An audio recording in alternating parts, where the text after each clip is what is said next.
میرے بھائیوں، بواسیر کا ایک مکمل علاج صرف دو عمل کرے، نہ ڈاکٹر کے پاس جائے نہ آپریشن کرے۔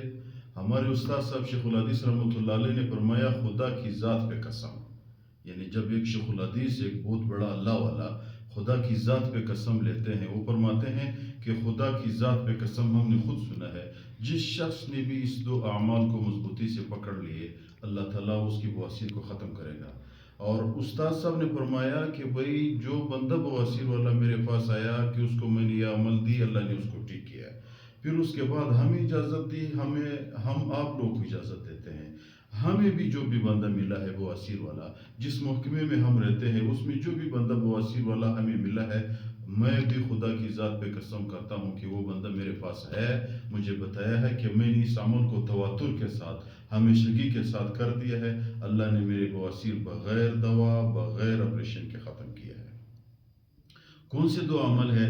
ایک عمل یہ ہے، دیکھو ہمیشگی چاہیے۔ ایک مثال دیتے ہیں، ڈاکٹر کے پاس کوئی بندہ جائے، ڈاکٹر اس کو کہے کہ بھئی یہ تو آپ کا گلا خراب ہے، یہ دوائی کھایا کرو۔ جب وہ ایک شام کو دوائی لے، صبح کہتے ہیں کہ یار میں تو ٹھیک نہیں ہوا، نہیں یار تواتر کے ساتھ لو، 5-6 ٹائم پہ دوائی لو، آپ کا گلا ٹھیک ہو جائے گا۔ اسی طرح میرے بھائیوں، جو بھی بندہ اس عمل کو ہمیشگی کے ساتھ کرے تو اس کی بواسیر ختم ہو جائے گا۔ ایک عمل کون سا ہے؟ یہ ہے کہ جب بھی آپ نے استنجا کیا، صحیح صفائی کرو، صفائی صحیح کرو، یہ ایک عمل ہے۔ استنجا میں بندہ پھل صحیح صفائی کرے۔ صفائی کے دو فائدے ہیں، ایک یہ کہ صفائی نصف الایمان ہے، دوسرا یہ جب آپ بندہ صحیح صفائی کرے تو گند کچھ نہ کچھ مسامات میں کسی جگہوں میں نہیں رہتا ہے، کچھ نہ کچھ گند جب وہ نہیں رہتا ہے، صاف ہو جاتا ہے، پھر جو پانی آ جاتا ہے اس سے کپڑے نجس نہیں ہوتے، ناپاک نہیں ہوتے۔ بندہ جب صحیح صفائی نہ کرے، پھر وہ جو پانی کپڑوں کے ساتھ لگتا ہے، کپڑے ناپاک ہوتے ہیں۔ ایک تو اس میں یہ فائدہ ہے، دوسرا یہ بواسیر کی علاج ہے، صحیح صفائی کرو۔ خام یعنی ایک لوٹے کی جگہ پہ 2 لوٹے استعمال کرو، اگر 2 لوٹے استعمال کرتے ہو 3 استعمال کرو۔ سوال آپ کی ذہن میں یہ آئے گا کہ یہ تو ضیاء ہے، پانی ضائع ہو جاتا ہے۔ نہیں، بیماری کے لیے بندہ جتنے بھی پانی کی ضرورت ہو، جس چیز کی بھی ضرورت ہو، بندہ وہ کر سکتا ہے۔ دوسرا کیا؟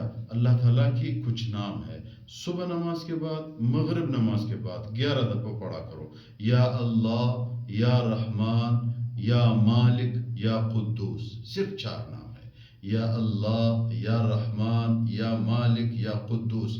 یہ 4 نام ہر صبح نماز کے بعد 11 دفعہ پڑھے، ہر مغرب نماز کے بعد 11 دفعہ پڑھے۔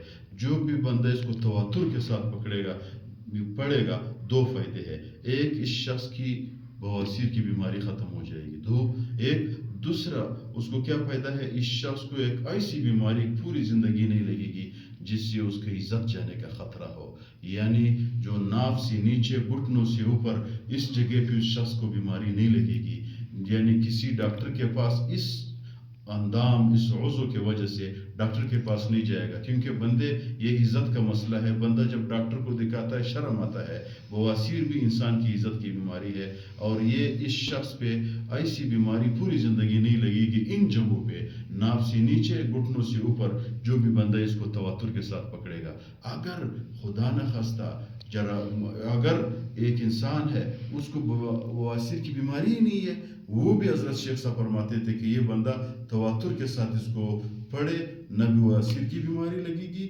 اور نہ اس شخص کو ایک ایسی بیماری لگے گی کہ اس کی عزت